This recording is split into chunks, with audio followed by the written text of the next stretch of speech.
दीदी, ये तुमने बहुत अच्छा किया कि चाचा के यहाँ घूमने आने का प्रोग्राम बना लिया।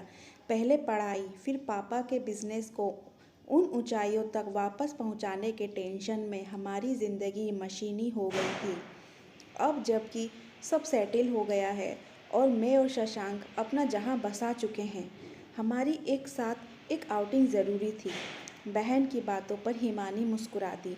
मुस्कुराने से काम नहीं चलेगा दीदी, तुम्हें बताना ही होगा कि तुम शादी क्यों नहीं कर रही। कहानी सुनेगी? हिमानी ने बहन के सवाल के जवाब में सवाल किया, तो बहन ने कुछ समझते हुए और कुछ अंदाज लगाते हुए सिर हिला दिया। 12 साल पहले की बात है। हिमालय की गोद में बसा एक प्यारा सा शांत गांव था।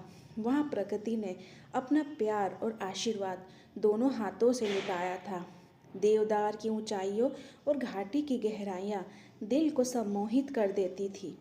चट्टानों को तोड़ती, शोर मचाती, रास्ता खोजती पहाड़ी नदी मछलियों और तरह तरह के पौधों से भरी थी।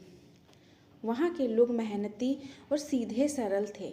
वहीं रहता था एक खुशनुमा लड़का हिम, जिसकी आंखों में एक अनोखी चमक थी, जिसकी बातों में उत्साह और व्यवहार में सादगी के साथ प्रेम छलकता था।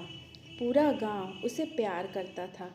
हिम अनाथ था, पर पूरा गांव उसका परिवार था। जब वो मगन होकर बांसुरी बजाता तो दूर तक लोग मुग्ध होकर उसे सुनते। उसका खानदानी व्यवसाय मछलियां पकड़ना था, इसलिए बचपन से वो अपने पिता के साथ मछलियां पकड़ने जाया करता था।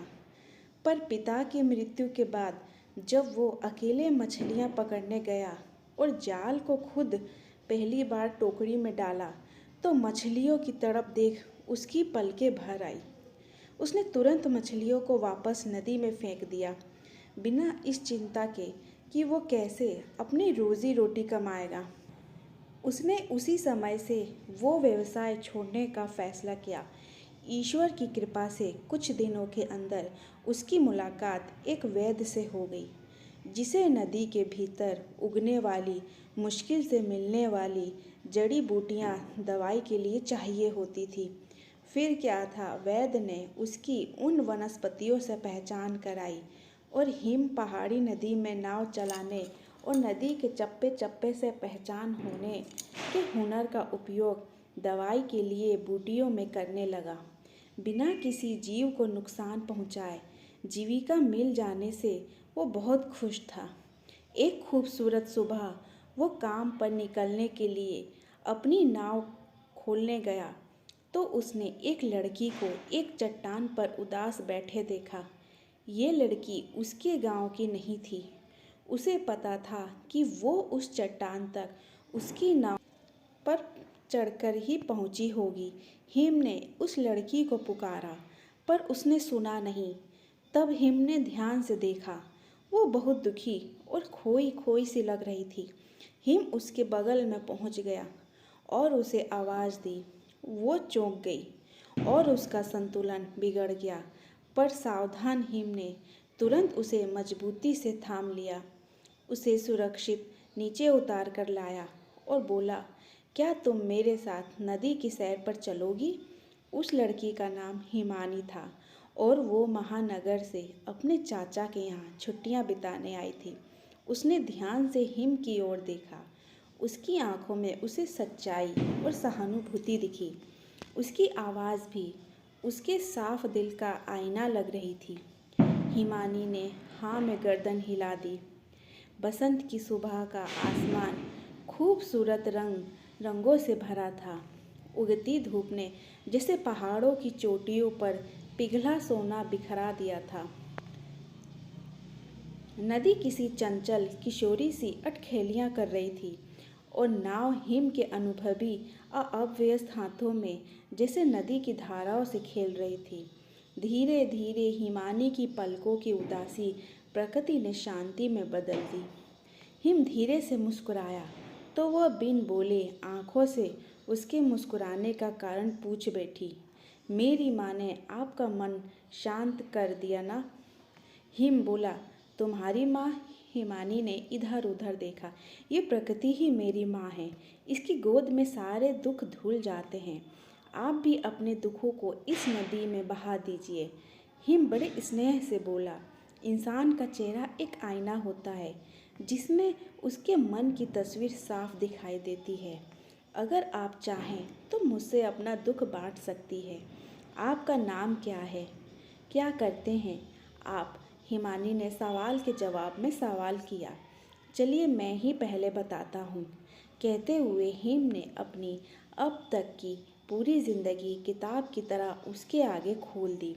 हिमानी सच में बहुत दुखी थी। सिर्फ 1 साल पहले उसने एक दुनिया का कोई स्याह पहलू देखा ही ना था। अपनी मनपसंद पढ़ाई करके मन का करियर बना चुकी थी। रोशन के साथ एक अरसा रिलेशनशिप में बिताने के बाद उसकी शादी फिक्स हो चुकी थी। तभी कोरोना की महामारी ने माता पिता और नौकरी एक साथ क्या छीने। दुनिया का स्वार्थी रूप उसके सामने उजागर होने लगा। रोशन, जिसे वो अपना सबसे बड़ा हितैषी समझती थी, ये जानते ही कि उसके माता पिता ने कोई प्रॉपर्टी नहीं छोड़ी है और शायद हिमानी को अब जॉब भी ना मिले, क्योंकि जो काम वो करती थी अब आर्टिफिशियल इंटेलिजेंस से कराया जाने लगा है। उसने उससे किनारा करके अमीर गुंजा को चुन लिया। उसके ऊपर छोटी बहन और माता पिता के सपनों की जिम्मेदारी थी और कमाई का कोई जरिया नहीं। गांव में रहने वाले उसके चाचा ने अपनी दोनों भतीजियों को अपने पास बुला लिया। बहन हॉस्टल में रहकर पढ़ाई कर रही थी, इसलिए वो अकेले आ गई। बेटा, मैं तुम दोनों को अपने पास रखने में समर्थ हूँ और तुम दोनों की शादी अपनी सामर्थ्य के हिसाब से अच्छी करूँगा। इससे अधिक तुम्हारे सपनों और ज़रूरतों को मैं समझ ही नहीं पा रहा हूँ। पूरा कैसे करूँगा? उसके चाचा ने सादगी और भोलेपन से कहा तो वो मुस्कुरा उठी। हिम की आंखों की सच्चाई और बातों की सरलता ने उसकी दिल की जमी हुई पीर को पिघला दिया। वो उसके सामने एक किताब की तरह घुलने लगी। आसमान में सुबह के मधुरिम रंग बिखरते और एक नाव पर दो दिल अपनी खुशियाँ, अपने दुख, अपने एहसास और अपनी भावनाएं बटोरते, कभी हंसते मुस्कुराते तो कभी पलके भिगाते निकल पड़ते। हिम की प्रेरणा से हिमानी ने अपने सपने के मुताबिक एक ऊंचे पद के लिए पढ़ाई करना शुरू कर दिया।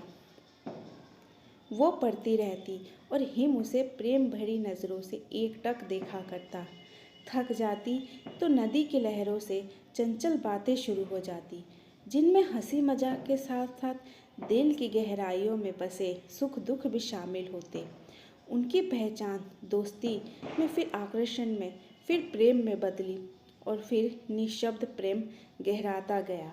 बातों बातों में हिमानी अपने सपनों के घर की तस्वीर हिम के आगे बनाती और वो उस तस्वीर को मुग्ध होकर सुनता। आज हिम ने तय कर लिया था कि वो हिमानी के लिए अपने प्रेम को शब्दों का जामा पहनाएगा।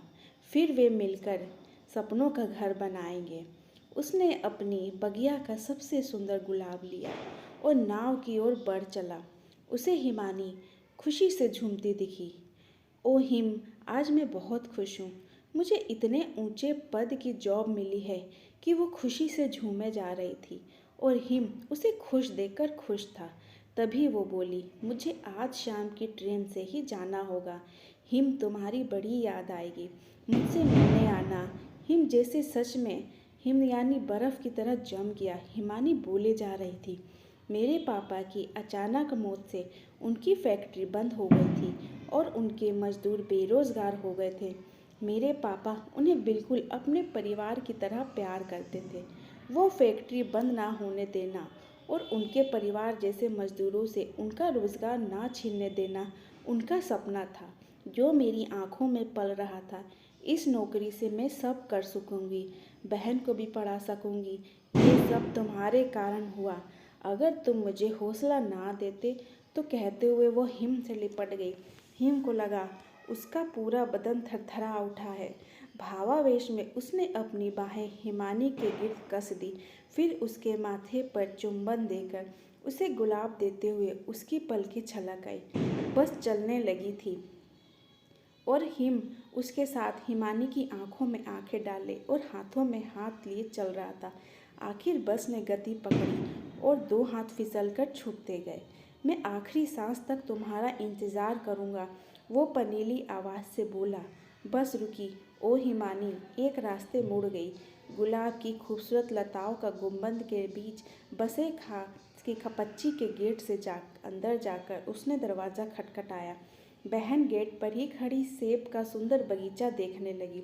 दरवाज़ा खुला और हिम कुछ देर तक एकटक हिमानी को देखता रहा, फिर फूटकर रो पड़ा। तुम लौट आई, तुम सच में लौट आई। लौटती कैसे नहीं, तुमने कहा था कि इंतज़ार करोगे। हाँ, आखिरी सांस तक। आखिरी सांस ले तुम्हारे दुश्मन। अभी तो बरसों हमें सुबह के रंगीले आसमान के साथ नाव पर बैठ के अपने एहसासों के रंग एक दूसरे से कहने सुनने हैं।